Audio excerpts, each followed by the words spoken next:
गांव के आखिरी रास्ते पर एक पुराना घर था। लोग उसे साया घर कहते थे। दिन में भी घर की खिड़कियां काली और दरवाजा टूटा फूटा दिखाई देता था, पर रात होते ही वहां अजीब सी आवाजें आने लगती थी। आदि और इसकी बहन नंदिनी अक्सर गांव के बच्चों की तरह कहानियां सुनते थे। रात में वहां मत जाओ, गांव के बुजुर्ग कहते थे। लेकिन युवक आदित्य को हमेशा रहस्यमय चीजों में रुचि रहती थी। एक शाम आदि और उसके दोस्त राहुल नंदिनी को भी साथ लेकर उस घर के पास पहुंचे। घर खाली था, पर आंगन में पत्तों की सरसराहट, टूटी हुई झूलती खिड़कियां और दीवारों पर पुराने दिनों की दरारें दिखाई दे रही थी। राहुल हंसते हुए बोला, देखो कुछ भी नहीं है, बस डरावना दिखता है। नंदिनी कांपते हुए बोली, मैं अंदर नहीं जाऊंगी। आदि ने हिम्मत करके कहा, सिर्फ देखने आए हैं, जल्दी वापस आ जाएंगे। जैसे ही वे घर में घुसे, टॉर्च की रोशनी ने धूल भरे कमरे दिखाए। हर कमरे में अजीब अंधेरा और कुछ अज्ञात परछाई महसूस हो रही। धीरे घर में अजीब आवाजें आने लगी, फुसफुसाहट, किसी के कदम और कभी कभी एक बच्चे की हंसी जो अचानक गायब हो जाती। नंदिनी डर के मारे कांपने लगी। आदि ने महसूस किया कि कुछ गलत है। जैसे ही वे पीछे हटने की कोशिश करने लगे, अचानक दरवाजे अपने आप बंद हो गए। टॉर्च की रोशनी चली गई और अंधेरा घना हो गया। कौन है, दिखाओ तो सही, नंदिनी चिल्लाई। हम वापस जा रहे हैं, आदि ने जवाब दिया। तभी एक धीमी कर्कश आवाज आई, तुम अब वापस नहीं जा सकते। हवा तेज हो गई, खिड़कियां चरमराने लगी और दीवारों से अजीब सी फुसफुसाहटें गूंजने लगी। कोई अदृश्य शक्ति उन्हें रोक रही थी। फिर अचानक सब कुछ ठहर गया। सुबह जब गांव के लोग वहां पहुंचे तो घर वहीं था, पर किसी का कोई निशान नहीं। फोटो में धुंधले चेहरे अब साफ दिखाई दे रहे थे, पर उनकी आंखों में जीवन नहीं था। मिट्टी पर छोटे छोटे पैर के निशान थे, जैसे कोई अभी अभी वहां से निकला हो। आदि और नंदिनी ने कभी उस दिन की बात किसी को पूरी तरह नहीं बताई, पर दोनों जानते थे कि घर ने उन्हें देखा, उनका पीछा किया और अब वो साया हमेशा उनके साथ था। गांव वाले कहते हैं, परछाई घर बनकर रहती है और जो वहां जाता है उसकी आत्मा कभी पूरी तरह से वापस नहीं आती। रात को अगर तुम उस रास्ते से गुजरो तो शायद तुम्हें भी वही मीठी अधूरी हंसी सुनाई दे और कभी कभी लगता है कोई तुम्हारे पीछे देख रहा है। उस रात के बाद गांव में फिर कभी किसी ने उस घर के पास जाने की हिम्मत नहीं की, पर सन्नाटा हमेशा एक जैसा नहीं रहता। 3 महीने बीत गए। लोग सोचने लगे कि आदित्य, नंदिनी और राहुल शायद शहर भाग गए होंगे, लेकिन नंदिनी की मां अब भी हर रात दरवाजे के बाहर दीपक जलाकर उसके लौटने का इंतजार करती थी। एक शाम वही रास्ता फिर कांप उठा। हवा अचानक ठंडी हो गई, आसमान में बिजली कड़की और दूर से किसी लड़की की धीमी सी पुकार सुनाई दी, मां मां। गांव वाले समझ गए कोई फिर से उस साए को जगा चुका है। अगले दिन 2 लड़के मेला देखकर लौट रहे थे। सूरज ढल चुका था और वो शॉर्टकट लेते हुए उसी पुराने घर के पास से गुजर रहे थे। उनमें से एक ने देखा, घर के दरवाजे पर कोई लड़की खड़ी थी, सफेद कपड़ों में, बाल खुले और आंखें गहरी, बिल्कुल काली। वो बोली, यहां कोई और मत आना। उसकी आवाज में इतनी ठंडक थी कि दोनों के पैरों से जैसे जमीन खिसक गई।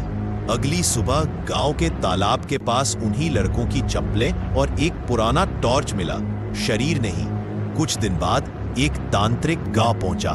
उसने कहा, साया नहीं, इसमें एक छलावा बंदा है, वो आत्मा जो मरने के बाद भी जिंदा रहने की कोशिश करती है। उसने मंत्र पढ़कर घर के चारों तरफ रेखा खींची, पर जैसे ही उसने आखिरी मंत्र बोला, एक अजीब चीख गूंज उठी। दीवारों से खून रिसने लगा और खिड़कियों से किसी के हाथ बाहर झांकने लगे। तांत्रिक जमीन पर गिर पड़ा, उसकी आंखें पलट गईं। उसने कांपती आवाज में कहा, ये घर अब किसी का नहीं रहा, न जिंदा का न मरे का। देख रहे, गांव के लोग दूर से घर देख रहे थे। अचानक अंदर जलती लौ दिखाई दी, जैसे कोई दीपक जला हो, और उसी पल उन्होंने 3 परछायां देखी, आदित्य, नंदिनी और राहुल। पर उनके चेहरे इंसानों जैसे नहीं थे। आंखें बिल्कुल सफेद और होंठ सिले हुए। कहते हैं अब वो तीनों हर अमावस्या की रात उस घर में दिखाई देते हैं। कभी खिड़की से झांकते हैं, कभी आंगन में घूमते हैं, और जो भी उन्हें देख ले वो 3 दिन बाद गायब हो जाता है। गांव अब और भी अजीब हो चला था। रातों में कुत्ते बिना वजह भौंकते, पेड़ की डालें खुद ब खुद हिलती, और कभी कभी हवा में किसी औरत के रोने की आवाज गूंजती थी। लोग कहते हैं वो नंदिनी की मां की आत्मा है, जो अब अपने बच्चों को नहीं, उस छलावे को ढूंढ रही है। एक दिन स्कूल के 2 बच्चे, रजत और सीमा, उस घर के पास खेलने चले गए। उन्हें डर नहीं था, क्योंकि दोपहर का समय था और धूप तेज थी। घर का दरवाजा आधा खुला था, अंदर सन्नाटा था, पर दीवारों पर जैसे किसी ने ताजा खून से कुछ लिखा था, वो लौट आया है। सीमा ने रजत का हाथ पकड़ा, चल यहां से। पर रजत जैसे किसी खिंचाव में था। वो धीरे धीरे कमरे के अंदर चला गया और फिर दरवाजा अपने आप बंद हो गया। बाहर खड़ी सीमा चीखी, रजत बाहर आ। पर अंदर से सिर्फ फुसफुसाहट आई, यहां बहुत देर से तेरा इंतजार था। आज शाम तक रजत वापस नहीं लौटा। गांव के लोग इकट्ठा हुए, पर जब उन्होंने दरवाजा खोला, अंदर सिर्फ एक पुरानी स्लेट पड़ी थी, जिस पर चौक से लिखा था, अब वो मेरे साथ है। उस रात सीमा को बुखार चढ़ गया। उसकी आंखें सफेद थीं, पर चेहरा मेरा था। गांव का तांत्रिक बोला, अब यह आत्मा अकेली नहीं रही, छलावा ने नया रूप ले लिया है। अगली अमावस्या को गांव के 3 लोग गायब हो गए। कोई आवाज, कोई निशान नहीं। बस तालाब के किनारे लिखा था, खेल अभी खत्म नहीं हुआ। अब गांव में बच्चे बोलने से डरते हैं, औरतें दरवाजे पर पानी नहीं रखती, और जब हवा में किसी बच्चे की हंसी गूंजती है तो लोग घरों की बत्तियां बुझा देते हैं, क्योंकि वो बच्चे नहीं होते, वो छलावा होता है। कहते हैं अगली अमावस्या सबसे भयानक होगी, क्योंकि इस बार छलावा किसी के भीतर जाएगा। उस रात जब तांत्रिक की मौत हुई थी, गांव वालों ने उस घर को घेर लिया था। किसी ने दरवाजा तोड़ने की कोशिश की, पर दरवाजा अपने आप अंदर से बंद हो गया। सुबह जब सूरज निकला तो घर की दीवारों पर राख की मोटी परत जम चुकी थी। ऐसा लग रहा था जैसे किसी ने आग जलाकर सब कुछ जला डाला हो। पर अजीब बात यह थी कि अंदर कोई निशान नहीं मिला। गांव के लोग डर के मारे चुप रहने लगे, पर रातों में कुछ अजीब होने लगा। कभी किसी के आंगन में किसी लड़की की हंसी, कभी किसी की खिड़की पर नाखूनों की खराश सुनाई देती थी। लोगों ने कहना शुरू किया, छलावा अब सिर्फ उस घर में नहीं, पूरे गांव में घूम रहा है। एक रात एक बूढ़ा चौकीदार अपने चबूतरे पर बैठा था। हवा बिल्कुल बंद थी, पर अचानक उसके लालटेन की लौ कांपने लगी। वो उठा और बोला, कौन है वहां? सामने कुछ नहीं था, लेकिन उसकी पीठ के पीछे किसी ने फुसफुसाया, तू भी देखेगा। अगली सुबह लोग चबूतरे के पास पहुंचे। वहां सिर्फ लालटेन पड़ी थी और दीवार पर लिखा था, 3 बचे हैं। किसके 3? किसी को नहीं पता, पर फिर भी हर रात कोई ना कोई दरवाजे पर दस्तक सुनता, धीरे धीरे, जैसे कोई बहुत पास खड़ा हो। ठक ठक ठक। और अगर कोई हिम्मत करके दरवाजा खोलता तो वहां बस लाल मिट्टी के निशान होते, जो अगले ही पल गायब हो जाते। एक दिन नंदिनी की मां ने मंदिर में जाकर कहा, जिसने मेरी बच्ची को लिया उसे छोड़ दो। लेकिन उसी वक्त मंदिर की घंटियां अपने आप बजने लगी। दीपक बुझ गया और जमीन पर वही शब्द उभर आए, छलावा लौट आया है।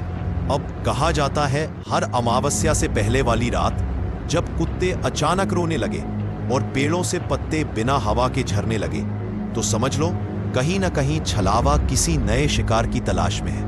अब शुरू होता है सबसे डरावना और भावनात्मक मोड़, जहां नंदिनी की आत्मा या कहे छलावा का नया चेहरा लौटती है अपनी मां के घर। पर जो लौटती है वो नंदिनी नहीं होती। रात शांत थी, लेकिन गांव के उस कोने में जहां नंदिनी की मां रहती थी, एक अजीब सी हवा बह रही थी, ठंडी, भारी और किसी के होने का एहसास कराती हुई। दीपक अब भी दरवाजे के पास जल रहा था। नंदिनी की मां रोज की तरह बोली, बेटी अगर तू कहीं है तो लौट आ।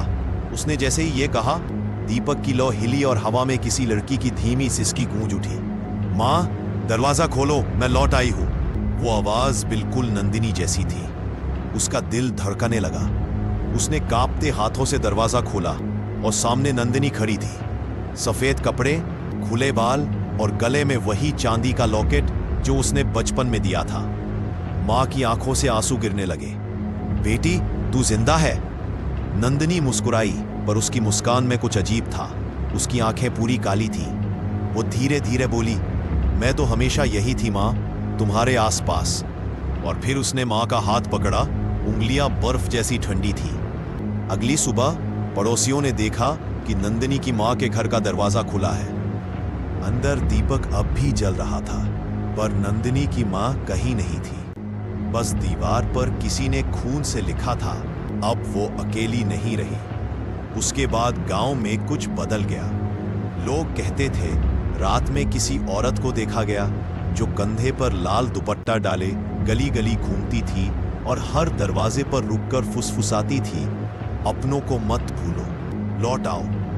जिन्होंने उसकी आवाज सुनी, उनके घर से अगले दिन कोई ना कोई गायब हो गया। अब गांव के पंडित कहते हैं, छलावा अब एक आत्मा नहीं, दो हो चुके हैं। और अगले अमावस्या की रात आसमान में सिर्फ एक साया नहीं दिखेगा, बल्कि नंदिनी और उसकी मां दोनों लौटेंगी। अगली अमावस्या और भी भयानक होगी, क्योंकि छलावा अब किसी के भीतर नहीं, पूरे गांव में फैल चुका है। रात का वक्त था। चांद अमावस्या की ओर झुक रहा था। पूरा गांव सन्नाटे में डूबा था। सिर्फ दूर किसी कुत्ते के भौंकने की आवाज गूंज रही थी। लोग अपने घरों में बंद थे, क्योंकि अब हर कोई जानता था लाल दुपट्टे वाली औरत फिर घूमने निकलेगी। पहली बार वो पंडित मोहन ने देखी थी। वो मंदिर में दीपक जला रहा था कि अचानक पीछे से किसी ने कहा, दीपक जलाना मत भूलना। वो पलटा, कोई नहीं। पर अगले ही क्षण मंदिर के बाहर एक औरत खड़ी थी, लाल दुपट्टा ओढ़े, चेहरा झुका हुआ। उसने धीरे से सिर उठाया और उसकी आंखों से काला धुआं निकलने लगा। मोहन चीखा, पर आवाज बाहर तक नहीं पहुंची। सुबह मंदिर में सिर्फ राख बची थी और दीवार पर खून से लिखा था, मैं लौट आई हूं। अब गांव के लोग एक दूसरे पर शक करने लगे थे। कौन जिंदा है, कौन छलावे के असर में, किसी को नहीं पता। कभी कोई बच्चा रात में उठकर बाहर चला जाता, कभी कोई औरत अपने पति की आवाज सुनकर दरवाजा खोलती, पर दरवाजे के बाहर बस लाल दुपट्टा पड़ा होता। गांव की चौपाल पर अब कोई बैठता नहीं। हवा में धुएं जैसी गंध थी और हर तीसरे घर की दीवार पर वही शब्द दिखाई देते, अगली मैं हूं। एक रात सिया, जो नंदिनी की बचपन की सहेली थी, उसने दरवाजे पर दस्तक सुनी। थक थक थक। कौन? उसने कांपते हुए पूछा। आवाज आई, मैं हूं, नंदिनी। सिया का दिल धड़क उठा। उसने कहा, नंदिनी, तू जिंदा है? दरवाजे के उस पार से वही आवाज आई, दरवाजा खोल, मैं ठंडी हो रही हूं। सामने लाल दुपट्टा जमीन पर गिरा और घर की बत्ती अपने आप बुझ गई। सुबह लोगों ने देखा, सिया के घर की दीवार पर खून से लिखा था, एक और लौट आई। अब गांव में लोग कहते हैं, रात के वक्त जब कोई लाल दुपट्टा उड़ता दिखे तो अपनी आंखें बंद कर लो, क्योंकि अगर तुमने उस औरत की आंखों में झांक लिया तो वो तुम्हारे अंदर उतर जाएगी। अगली अमावस्या और भी डरावनी होगी, क्योंकि अब छलावा एक नहीं, दर्जनों रूपों में गांव में घूम रहा है, हर किसी के भीतर, हर किसी के पास। गांव पर काली रात छाई हुई थी। सिर्फ चांद की हल्की रोशनी और कभी कभी दीपक की चमक थी, लेकिन हवा में अब भी वही ठंडी भारी सिसकियां थी। नंदिनी और उसकी मां दोनों अब पूरी तरह छलावा के प्रभाव में आ चुकी थी। उनकी आंखें काली, हाव भाव डरावने, लेकिन कुछ बची हुई मानवता की झलक भी थी। गांव के पंडित ने चेतावनी दी, तीसरी आत्मा अब मुक्त हो चुकी है। यह तुम्हारे डर, लालच और खौफ को भुनाकर गांव को अपने जाल में फंसाएगी। जो भी इसका सामना करेगा वह या तो बदल जाएगा या गायब। और तभी तीसरी आत्मा प्रकट हुई। उसका रूप अजीब था, आधा मानव, आधा धुआं और अर्ध ट्रांसपेरेंट। आंखें पूरी काली, बिना किसी भावना के। शरीर से एक तरह की दुरी और ठंडी हवा बह रही थी। वो धीरे धीरे गांव के बीचों बीच आई और उसकी उपस्थिति से हर इंसान के भीतर छुपा डर बाहर निकल आया। लाल दुपट्टे वाली औरत नंदिनी और मां के पास आई। तुम दोनों अब मेरे साथ हो और यह गांव मेरा रहेगा। नंदिनी ने थोड़ी हिम्मत जुटाई और बोली, हम सिर्फ तुम्हारे डर में नहीं फंसेंगे, हमारे भीतर भी इंसानियत। तीसरी आत्मा हंसी। उसकी हंसी इतनी गहरी और खाली थी कि गांव के लोग कांप उठे। फिर हुआ वो जो किसी ने सोचा नहीं था। नंदिनी और उसकी मां ने अपनी आत्माओं को जोड़ दिया। उनकी प्रेम, डर और दुख की शक्ति तीसरी आत्मा के सामने एक मजबूत रोशनी बन गई। तीसरी आत्मा ने हमला किया, पर नंदिनी और मां की प्रकाशित आत्मा ने उसे रोक दिया। गांव में हल्की हल्की धूप जैसी रोशनी फैल गई। अंतिम संघर्ष में एक तीसरी आत्मा ने पूरे गांव को हिला दिया। दो लाल दुपट्टे वाली औरत अपने जाल के साथ सामने आई। तीन नंदिनी और मां ने मिलकर उसे अपने प्यार और मानवता की शक्ति से हराया। और अचानक गांव में सब कुछ शांत हो गया। लाल दुपट्टा फड़फड़ाते हुए हवा में उड़ गया। तीसरी आत्मा ने आखिरी बार कहा, जो डर तुमने नहीं देखा वह हमेशा तुम्हारे भीतर रहेगा, और गायब हो गई। अगली सुबह गांव के लोग बाहर आए। दीपक की लौ अब स्थिर और सुरक्षित थी। नंदिनी और उसकी मां सचमुच लौट आई थी, पर अब उनका काला रूप नहीं, सिर्फ शांति और छलावा खत्म हुआ। पर याद रखना, डर हमेशा भीतर रहता है। केवल जो अपनी हिम्मत और प्रेम से लड़ता है वही उसे हराता है। कहानी का अंत। लाल दुपट्टा अब सिर्फ हवा में था। नंदिनी और उसकी मां गांव के लोगों के बीच शांति लेकर आई, और गांव ने पहली बार डर के बिना अगली अमावस्या का स्वागत किया।